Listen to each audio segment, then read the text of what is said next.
이삭이 누구랑 결혼했어요? 리브가. 네, 맞아요. 리브가. 리브가가 참 좋은 여자죠, 그죠? 네. 우리들은 살면서 어떤 사람이 좋은 사람인가? 네. 네. 다 사람들은 끼리끼리 모이게 돼 있어요. 네. 약간의 차이는 있지만 유유상종이라고. 네. 네. 그런데 우리들은 능력과 외모 이런 조건을 보는데 맞아. 아니에요. 그 사람이 불쌍히 여기는 마음, 긍휼한 마음을 가지고 있는가만 살펴보면은 어차피 같은 급의 사람들을 만나니까 네. 좋은 사람 절대로 실패하지 않는 거예요. 네. 리브가가 그랬죠. 네. 멀리서 온 그 나그네에게 물을 줄 뿐만 아니라 낙타들에게도 막. 근데 거기 그 기록을 보면은 급히라는 단어가 3번이나 나와요. 잽쌌다는 거죠. 네. 네. 빨라. 센스가 있는 네. 거야. 남을 돕기 위해서. 네. 그거 보면서 윤정이 생각이 많이 나요. 그럼 아니 뭐 진짜 잘 도와요. 윤정이는 왜 안 그럴까? 난 그런 너무 거군요. 똑같다 생각했는데. 하여간 그렇게 둘이 결혼을 했는데 한동안 임신을 못했어요. 예. 네, 그래 고심했어요. 하나님께 매달려서 기도하고 그런데 하나님은 그 기도를 응답하셔서 쌍둥이를 주셨어요. 임신 사실에 미처 기뻐하기도 전에 쌍둥이는 리브가 뱃속에서부터 서로 다투기 시작했어요. 네. 그 다툼이 심상치 않아서 리브가가 하나님에게 이유를 물어볼 정도였어요. 하나님 얘들은 왜 이래요? 네. 근데 답은 안 하셨어요. 네. 그렇게 해서 태어난 형제가 누구예요? 에서와 야곱이에요. 예. 에서는 뭐냐 그러면 그 태어날 때 모습을 묘사한 거거든요. 네. 에서는 털이 많다, 거칠다는 뜻이에요. 네. 야곱은 발 뒤꿈치를 잡다는 뜻과 함께 속이다는 뜻도 있어요. 성장하면서 다른 모습이 더욱 두드러지게 나타났죠, 그죠? 털이 많은 더 강한 사냥꾼으로 들판을 휘젓고 다니는 에서. 근데 야곱은 집안에서 조용히 지내는 대조적인 그런 삶을 사니까 이러한 차이는 부모님의 사랑에서도 확연히 구분됐죠, 그죠? 네. 아버지 이삭은 형 에서를, 에서. 예. 엄마는 동생 야곱을 편애했어요. 네. 그 편애는 에서와 야곱의 차이를 더욱 극명하게 만들었어요. 왜요? 칭찬을 받으니까. 네. 자기가 잘하는 줄 알죠. 사슴 잡아오면 야 잘했다. 네. 토끼 잡아오면 그 다음에는 사슴 잡아오고 곰도 잡아오고 칭찬이 점점 그러니까 더 예. 강인해지고 설거지 잘하니까 칭찬해주면 빨래까지 하고 그렇게 됐어요. 엄마한테 사랑받는. 그런데 유대인들은 그 당시 유목민이었어요. 예. 유목민들이 성공하기 위해서는 훨씬 더 힘이 세고 활발한 에서가 훨씬 유리해요. 그죠? 네. 더욱이 장자로 태어났으므로 성공은 보장되어 있는 거예요. 네. 예. 아버지의 편에는 가부장적인 사회에서 성공을 보장하는 든든한 버팀목이에요. 네. 그런데 하나님께서 이 둘에 대해서 이렇게 말씀하셨어요. 두 국민이 내 태중에 있구나. 두 민족이 내 복중에서부터 나누이리라. 이 족속이 저 족속보다 강하겠고 큰 자는 어린 자를 섬기리라. 네. 이건 당연한 얘기죠, 그죠? 네네. 네. 이제 두고 보자는 거죠. 네. 왜 이런 조건에서 나중에 보면은 훨씬 유리한 모든 조건에서 유리한 에서가 약한 야곱을 섬기게 되었을까? 네. 세컨드 선 티올로지라는 게 있어요. 둘째 아들 신학. 네. 네. 이거는 뭐냐 그러면 하나님은 언제든지 하나님의 택한 선택을 받을 때 네. 세컨드 선 약자. 그래서 세컨드 선 티올로지라고 그래요. 성경을 보면 다 그래요. 네. 강한 사람은 안 써요. 예. 예. 삼손 하나 썼다가 썼다가 실패했네. 하나님께서 그들의 운명을 그렇게 결정하셨기 때문일까? 아니에요. 기독교는 그 어떤 운명론도 거부해요. 네. 어떤 운명론도 거부해요. 네. 예. 예정론이라고 하는 거 지난 시간에 그 배웠어요, 그죠? 네. 하나님께서 택함을 받았다.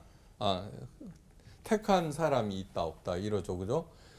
그런데 그 누가 택함을 받았는지 아무도 모른다는 거예요. 네. 자기 자신도. 예. 그러므로 언제나 하나님의 그 예정 안에 있기 위해서 자기가 품 안에 거하려고 애를 쓰고 그 사람이 되돌아보니까 과거를 자기가 택함을 받았구나 이렇게 생각하는 그것이 예정론의 근간이지 운명론하고는 요한이는 택함 받고 저기 여윤정이는 버림받고 그런 것이 네, 아니라 그럴 리가 없죠. 네. 지금 봐도 그렇잖아요. 네. 맞습니다. 다행이네요. 만약에 그런 운명론이 있다면 하나님은 결코 공평하신 하나님도 아니고 네. 사랑의 하나님도 아니에요. 네. 예. 자녀들을 다 사랑하시죠. 예. 부모도 그죠. 네. 오히려 마음이 가는 게 누구예요? 약하고 맞아요. 나 없으면 못 사는 그게 사랑이죠. 예. 아픈 손가락. 성공의 조건이 좋은 머리와 아름다운 외모와 뛰어난 재능, 좋은 집안, 좋은 학벌과 든든한 배경이라면은 너무나 불공평한 하나님의 처사예요. 그죠? 네. 만약 그것이 성공의 조건이라면 여러분들은 남들보다 훨씬 더 성공하고 있어야지. 이 자리에 있어야지. 예? 거기에 앉아 있으면 안 되죠. 왜요? 여기 엄청 성공인데 지금. 뿌듯한데요. 공평하신 하나님이라면은 성공하기 위해서는 다른 요건을 충족시켜야 하며, 이 요건은 그 누구도 할 수 있는 것이어야지 돼요. 장애인도 머리 나쁘고 흙수저도 누구나 다 할 수 있는 여건이 돼야지, 조건이 돼야지. 똑똑한 사람만 할 수 있으면 공평하신 하나님이 아니죠. 그렇죠. 네. 맞아요. 성경이 중요한 이유가 여기에 있어요. 하나님께서 만드신 이 세상 오늘도 하나님께서 운영하고 계시죠. 성경은 하나님의 그 마음과 뜻이 계시되어 있어요. 네. 이 하나님의 계시는 특별하고 총명한 사람만이 이해할 수 있다면은 이 또한 불공평한 처사예요. 네. 똑똑한 정규도 알고, 그죠? 예. 머리가 좀 모자라는 요한이도 알고. 예. 맞습니다. 근데 머리가 좀 떨어진 요한이가 훨씬 빠른 목사님이 되고 말이에요. 그것도 맞습니다. 진짜 약하죠. 이것이 세컨 선 티올로지예요. 네. 또 하나님의 계시는 누구나 이해할 수 있고 실행할 수 있어야지. 네. 네. 훗날 여러 유리한 조건을 갖춘 에서가 불리한 야곱의 지배를 받게 되는데 그 원인을 성경은 딱 한마디로 밝혀내요. 에서가 장자의 명분을 경홀히 여김이었더라. 소홀히 여겼다는 거예요. 예. 다시 말해서 에서의 경박성이 결정적인 문제가 돼요. 오, 경박. 자기가 실패한 이유를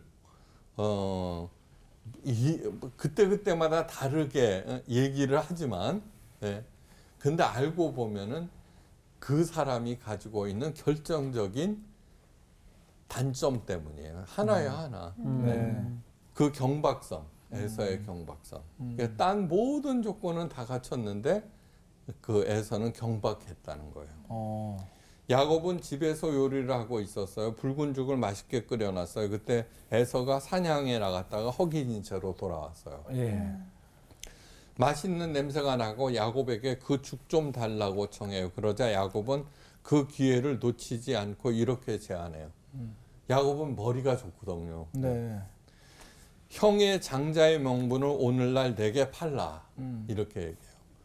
배가 고픈 에서가 이렇게 대답합니다. 내가 죽게 되었으니 이 장자의 명분이 내게 무엇이 유익하리요. 그러자 야곱은 얼른 말해요. 오늘 내게 맹세하라. 아무리 판다고 그래도 그죠? 큰아들인데 뭐. 그죠? 네. 동네 사람들 엄마 아빠 부모뿐만 아니라 동네 사람들이 다 알고 다 있는데 그렇죠. 누가 봐도. 예. 네.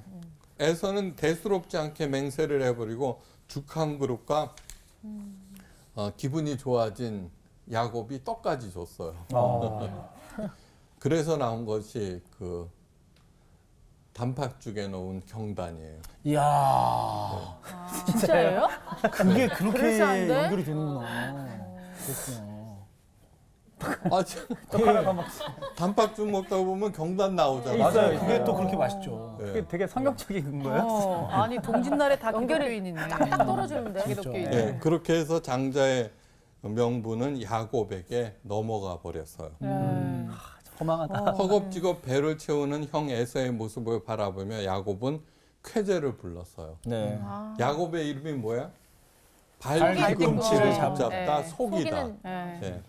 아, 이름대로 되는 거죠. 네. 좀 얄밉기도 하다. 왜 이름을 그렇게 줬을까? 정작 에서는 자신이 무엇을 잃었는지 전혀 알지 못한 채 네. 구름배를 안고 흡족한 마음으로 돌아서서 나가버렸어요. 안타깝다. 에서는 강한 육체와 능력과 장자로서의 특권에도 불구하고 경솔한 사람, 경박한 사람이었어요. 다시 말해서 무엇이 더 중요한지 전혀 생각하지 않았어요. 예. 본질을 보지 못하는 이러한 경박성은 저주처럼 사람들을 실패로 몰아가면서 비극적인 파국을 맞게 해요. 예. 흔히 악이 선을 이긴다고 하죠. 악이 선을 이긴다. 세상을 보면 진짜 그런 것 같아요. 근데 지난번에도 늘 말씀드렸지만 아니에요. 악이라고 하는 것은 언제든지 상대방을 무너뜨리려는 준비를 하고 있어요. 네. 네. 예. 그냥 선한 사람은 선하다는 사람은 준비를 안 하는 거예요. 네. 그러다 당하는 거예요. 네. 자, 지금 그 에서와 야곱의 그것에서 그 본질을 찾을 수 있어요. 에서는 전혀 준비가 안 돼 있고 네. 야곱은 언제든지 호시탐탐 기회를 노리고 있어요. 예. 그러니까 흔히 생각하는 준비된 악이 준비가 안 된 선을 이기는 것이지 네. 악이 선을 이기는 게 아니라는 거예요. 네. 근데 에서와 야곱의 이야기는 좀 더 복잡해져요. 예. 그렇다면은 야곱은 악한가? 지금 현재는 악한 거예요. 네. 그죠? 지금 네. 현재는 악한 거예요. 그러면은 준비 안 된 선이에요, 에서. 근데 거기에는 또 다른 한꺼풀의 얘기가 더 있어요. 바로 그것이 오늘 얘기의 주제예요. 그러니까 어떻게 해야 되는 건가 하는 거예요. 예. 제일 먼저는 뭐냐 그러면은 여기에서 선이냐 악이냐를 따지기 전에 너는 준비하고 있느냐를 묻고 계시는 거예요. 준비하고 있느냐. 준비하고 있느냐. 네. 네. 그러니까 준비를 하자는 거예요. 이 준비를 한다는 것은 뭐냐 그러면은 네. 스펙을 쌓고 예. 뭐 이런 그런 것이 또 들어가겠지만 가장 근본적으로는 너의 진정한 삶의 의미를 설정해야 한다는 거예요. 그 삶의 의미를 설정한 다음에 그 목표에 맞는 삶을 차근차근 준비해 나가자는 거죠. 예. 네. 그죠? 네. 그 얘기가 오늘 이야기의 주제인 거예요. 네. 하나님께서는 세상을 창조하시고 좋다고 하셨어요. 히브리어 토부는 선하고 아름답다는 거예요. 창조의 본질은 선이에요. 그러므로 악은 절대로 선을 이길 수 없고, 그러므로 내가 약하고 머리가 나쁘고 배경이 그것을 강화시키기 전에 일단은 선한 것에서 출발해야 돼요. 그 참 의미의 그 찾는 목표, 선한. 곳곳에서 사도 바울 서신에서 끊임없이 뭐라고 그 성경을 주신 이유는 뭐예요? 우리로 하여금 선한 일에 합당하게 하기 위해서. 네. 그런 얘기가 계속해서 반복해서 나오고 있어요. 네. 선한 일. 네. 예수님의 두 가지 가르침을 마음에 새기셔야 돼요. 첫째는 세상에서는 너희가 환난을 당하나 담대하라. 내가 세상을 이기었노라. 이거는 뭐냐 그러면 강해지려는 준비 보다도 앞선 것이 있다는 거예요. 예, 앞선 것이 있다. 그것은 선한 일, 이것이 하나님의 뜻에 합당한 일인가를 체크하고 지금 현재 내가 약하고 머리도 나쁘고 그 문제가 많지만 내가 행하고 있는 이 일이 선한 일인가를 물으셔야 된다는 거예요. 네. 보라 내가 너희를 보냄이 양을 이리 가운데로 보낸 같도다. 그러므로 너희는 뱀처럼 지혜롭고 비둘기같이 숭고하라. 네. 지혜를 갖추고 그러나 절대 사악한 지혜, 간교해서는 안 되고 네. 예, 어떻게 해서든지 순결함, 네, 정결함, 깨끗함은 유지해야 한다는 것이죠. 다시 말해서 아무리 많은 이득을 갖다 준다고 하더라도 길이 아니면 갈 생각을 아예 하지 말아야 된다는 얘기예요. 네. 바로 그것이 하나님께서 원하시는 거예요. 그러니까 하나님과의 관계와 그분의 뜻과 마음을 가장 정확하게 읽어내야 되겠죠. 그죠? 야비한 야곱에게서 배울 것이 딱 하나 있는데 그건 뭐냐 그러면 야곱이 얻기 원했던 것은 단순히 장자권이 아니에요. 예. 이렇게 속임수로 얻은 장자권이 실제로 이루어지기까지 야곱은 수십 년 동안 험난한 피눈물의 고통을 겪어야 해요. 맞아요. 그 과정은 뭐였어요? 그의 삶을 교정하시는 하나님의 손길이에요. 네. 첫째는 뭐냐 그러면은 선을 추구하면서 살아라. 그냥 멍청하게 살지 말아라. 그게 1등이에요. 네. 그것이 바로 참 의미예요. 네. 그래서 이렇게 말씀하세요. 예수님께서 천국은 침노를 당하나니 침노하는 자는 빼앗느니라. 천국에 가기를 간절히 원하는 사람, 그것을 얻기를 갈망하는 사람은 결국 천국이 허락된다는 거예요. 네. 야곱에게서 배울 것은 그 간절한 마음이 있었고 애서는 없었다는 거예요. 네. 야곱은 이 장자권을 얻기 위해서 고군분투하는 동안 하나님을 만났죠. 그죠? 맨 처음에는 자기 욕심이 앞섰을 거예요. 그죠? 그리고서는 하나님의 뜻을 알게 되고 그 장자권에는 엄청난 것이 들어있음을 깨달아 알게 되는 거예요. 네.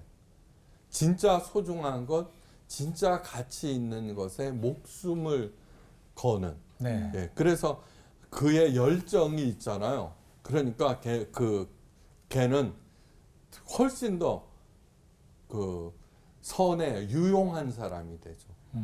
그죠? 그 나중에는 어느 정도예요? 야곱의 그 아들들이 12지파, 하나님 그렇죠. 나라의 12지파의 근간이 되잖아요. 예. 엄청난 거죠. 예. 하나님께서 원하시는 것은 우리들이 사물의 본질과 자신의 깊은 중심을 보는 것이에요. 깊은 것을 보기 위해서는 반드시 성령의 도우심이 필요해요. 자기를 객관화시킬 수 있는 사람이 성공해요. 이 보면은 있죠. 네. 그 사람, 그 3자에서 보면 그 네 잘못이야. 그런데 자기가 손해 봤다고 지 문제는 놔두고 저 사람 욕만 하고 있고. 네. 그런 경우가 너무 그래서 자기를 객관화한다는 것은 뭐냐 그러면 어떤 사태가 벌어졌어요. 손해 봤어요. 그때 자기도 이렇게 개체로 놓고서 얘가 지금 잘하고 있는가 못하고 있는가를 살펴보는 일이에요. 자기를 예로. 그렇죠. 그래서 어떤 문제를 가 생겼을 때 심리학에서 상황극을 하잖아요. 네. 네. 네. 요한이는 수지 역할을 하고 수지는 요한이 역할을 해봐. 예. 그렇게 하는 동안 뭐예요? 자기가 했던 일들을 알게 되고 아 문제가 이거였구나 하는 걸 깨달아요. 그랬구나. 이해가 되는 거지. 네, 맞아. 그렇게 해서 비로소 그 문제의 해결에 실마리가 풀리기 시작하는 거예요. 네. 뭐 기도하고 전도하고 봉사한다고 문제가 해결된다고요? 절대로 아니에요. 그래갖고 한번 해결되잖아요. 해결돼서 그러면 또 다른 문제 있으면 또 그러고 있어. 네. 사도 바울은 그렇게 얘기하냐. 우겨싸움을 당하여도 망하지 아니한다는 거예요. 예. 사도 바울은. 아. 언제나 자기를 하나님의 시각에서 객관적으로 보고 있기 때문이에요. 네. 이거 보세요. 감옥에 갇혀 있어요. 네.